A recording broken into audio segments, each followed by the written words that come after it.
Good morning class. आज हम 10th class में शॉर्ट क्वेश्चन 16 से डिस्कस करेंगे। क्वेश्चन है क्वेश्चन नंबर 16। यहाँ अयस्क व खनिज को परिभाषित कीजिए। अयस्क तथा खनिज में क्या अंतर है बताइए। तो देखिए कितनी बार आया हुआ है क्वेश्चन, ये किसी भी टाइप से आ सकता है। ठीक है, तो इसका आंसर डिस्कस करते हैं। तो देखिए यहाँ पर आप देख पा रहे होंगे ये आंसर है। पहली बात तो खनिज किसको कहते हैं? प्रकृति में पृथ्वी के अंदर धातुएं तथा उनके यौगिक जिस रूप में पाए जाते हैं उन्हें हम क्या कहते हैं? खनिज कहते हैं। जैसे लोहा है, कोयला है, ये सब। तो पृथ्वी के अंदर धातुएं और उनके यौगिक उनको क्या कहते हैं? खनिज कहते हैं, जैसे लोहा और कोयला।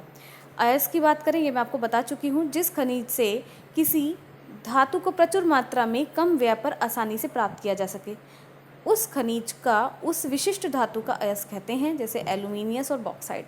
ठीक है, ये एल्यूमिनियम के हैं। खनिज और अयस्क में क्या अंतर है? सभी खनिज अयस्क होते हैं, लेकिन परंतु सभी खनिज अयस्क नहीं होते हैं।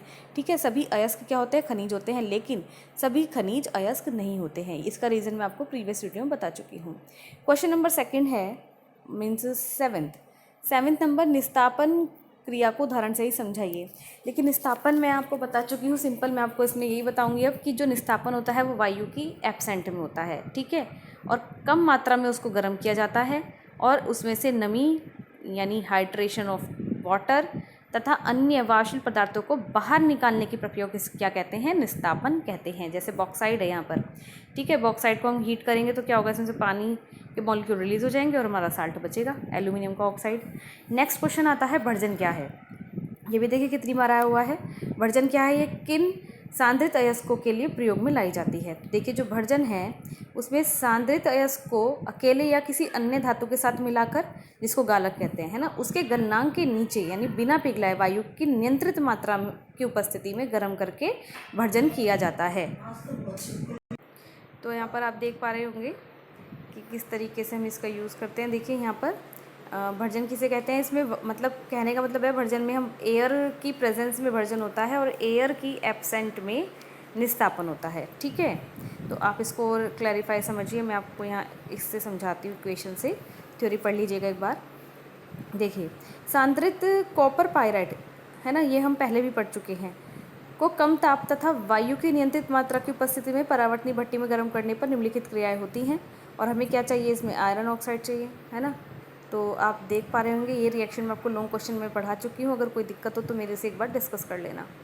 नेक्स्ट क्वेश्चन है, निस्तापन और भर्जन में क्या अंतर है? ये भी मैं आपको बता चुकी हूँ। जो निस्तापन है वो वायु की अनुपस्थिति में होता है, एब्सेंट ऑफ एयर, और प्रेजेंस ऑफ एयर की में होता है क्या? भर्जन होता है। ठीक है, यानी भर्जन वायु की उपस्थिति में होता है। नेक्स्ट क्वेश्चन है, गालक किसे कहते हैं? स्पष्ट कीजिए।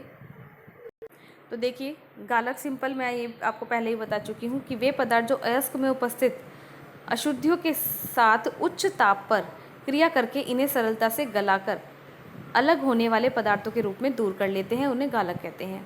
सरलता से गलकर अलग होने वाले पदार्थों को धातुमल कहते हैं, स्लज कहते हैं। गालक 2 प्रकार के होते हैं, अम्लीय गालक और क्षारीय गालक।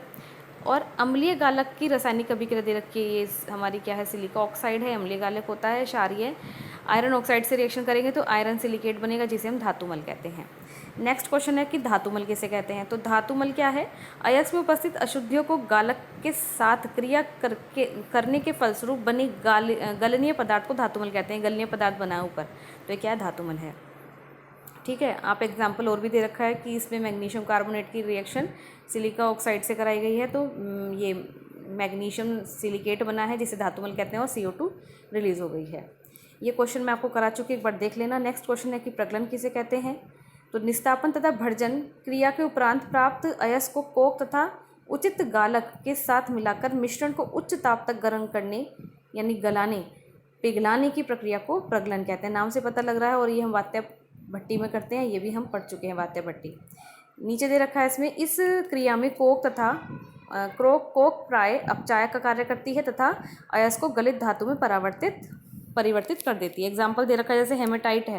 हेमेटाइट से आयरन की प्राप्ति के लिए सांद्रित निस्तापन एवं भर्जित अयस्क से कोक तथा चूने का पत्थर गलाकर वात्य भट्टी में गर्म करते हैं।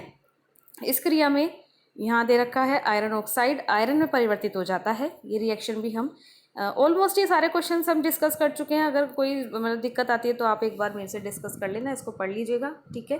Thank you.